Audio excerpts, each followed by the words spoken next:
সংঘাতে দীর্ঘ পশ্চিম এশিয়া তৃতীয় বিশ্বযুদ্ধের অশনি সংকেত দেখতে পাচ্ছে আন্তর্জাতিক মহল। কোন কোন দেশ ইসরায়েলের পক্ষে, কারাই বা ইরানের পক্ষে যুদ্ধের জল গড়াচ্ছে কি শুধু কূটনৈতিক কারণেই, নাকি এর নেপথ্যে রয়েছে অন্য কাহিনী? প্রশ্নের জালে চর্চরিত বিশেষজ্ঞরা।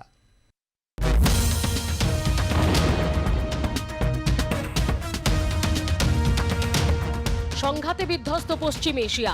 ইরান ও ইসরায়েলের ব্যাপক সংঘর্ষে কপালে ভাঁজ আন্তর্জাতিক বিশেষজ্ঞ মহলের। ইরান ইসরায়েল সংঘর্ষে তৃতীয় বিশ্বযুদ্ধের অশনি সংকেত দেখতে পাচ্ছেন বিশেষজ্ঞরা। কি কারণে এই যুদ্ধে জড়িয়ে পড়তে পারে বিশ্বের একাধিক শক্তিশালী দেশ? রয়েছে একাধিক কারণ, কিন্তু তার আগে জেনে নেওয়া যাক ইরান ইসরায়েল ঠিক কি ভাবছে এই যুদ্ধ নিয়ে। ইরানের বিরুদ্ধে সাধারণ মানুষকে ঢাল বানিয়ে হামলার অভিযোগ এনেছে ইসরায়েল। পাল্টা নেতানিয়াহুর বিরুদ্ধে প্ররোচনা ছাড়াই হামলার অভিযোগ এনেছে ইরান। সেখানেই থামেনি খামেনেইর দেশ। ইরানের সংবাদ মাধ্যম সূত্রে খবর, ইরান ইসরায়েলের সংঘাতে রেশ ধরে কোনো দেশ যদি ইসরায়েলের পাশে দাঁড়ায় তাহলে সেই দেশকেও টার্গেট করবে ইরান।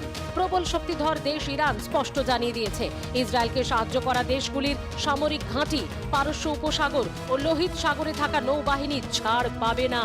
বিশেষজ্ঞ মহলের মত, এর ফলে ইরান আদতে আমেরিকা এবং ন্যাটোকেই হুঁশিয়ারি দিয়েছে।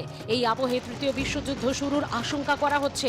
পশ্চিম এশিয়ার যুদ্ধ পরিস্থিতি নিয়ে মূলত ইরানের বিপক্ষে রয়েছে যে দেশগুলি, সেগুলি G7 গোষ্ঠীর।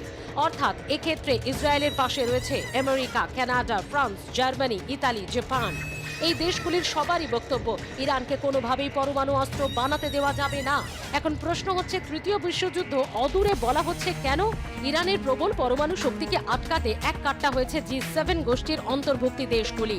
ইরান যে কতটা শক্তিশালী তা এতগুলি দেশের দুরু দুরু বুকে জোটবদ্ধ হওয়া দেখে বোঝা যাচ্ছে। অন্যদিকে এই যুদ্ধের অবস্থানের দিকে নজর রাখছে রাশিয়া, উত্তর কোরিয়া এবং চীন।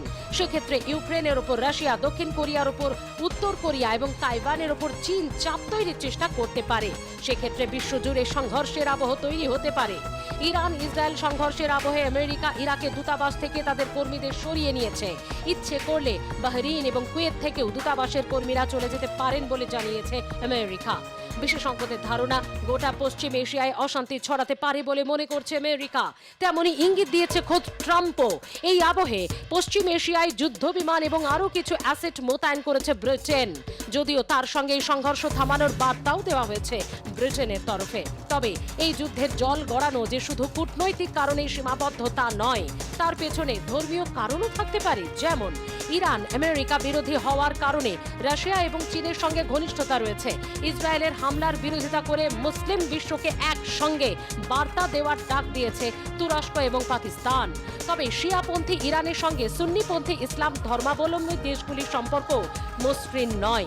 তাই ইসরায়েলের হামলার কড়া জবাব না দিলে মুসলিম বিশ্বের দেশ হিসেবে দুর্বল প্রতিপন্ন হবে ইরান। তেমনটা হলে আমেরিকা বিরোধী শক্তিগুলির কাছে গুরুত্ব কমে যাবে খামেনেইর।